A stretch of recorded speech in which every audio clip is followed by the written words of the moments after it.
BRS అంటే భయమో తెలీదు, ప్రచారంలో వెనకబడ్డామన్న ఫ్రస్ట్రేషను, లేక ఓడిపోతామన్న టెన్షను. ఎందుకో గాని జూబ్లీహిల్స్ కాంగ్రెస్ అభ్యర్థి నవీన్ యాదవ్ రెచ్చిపోయారు. బీఆర్ఎస్ నాయకులకు ఒక రేంజ్‌లో వార్నింగ్ ఇచ్చారటాయన. గులాబీ పార్టీకి చెందిన కీలక నాయకులను డైరెక్ట్‌గానే హెచ్చరించారు నవీన్ యాదవ్. పిచ్చి పిచ్చి వేషాలేస్తే ఈ గల్లీ దాటి వెళ్లరు అంటూ స్ట్రాంగ్ వార్నింగ్ ఇచ్చారు. జూబ్లీహిల్స్ నా అడ్డా. ఎక్కడి నుంచో వచ్చిన మీరు గల్లీ దాటి బయటికి పోలేరు అని మీడియా ద్వారానే వారిని గట్టిగా బెదిరించారు నవీన్ యాదవ్. దీంతో ఈ వార్నింగ్ ఇప్పుడు టాక్ ఆఫ్ ది టౌన్‌గా మారింది.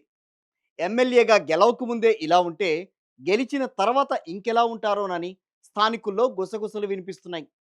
మరోవైపు రౌడీలు, రౌడీ షీటర్లు అంటూ కాంగ్రెస్‌పై ప్రచారం చేస్తున్న బీఆర్ఎస్‌కు నవీన్ యాదవే అస్త్రాలిచ్చినట్టయింది ఇక్కడ.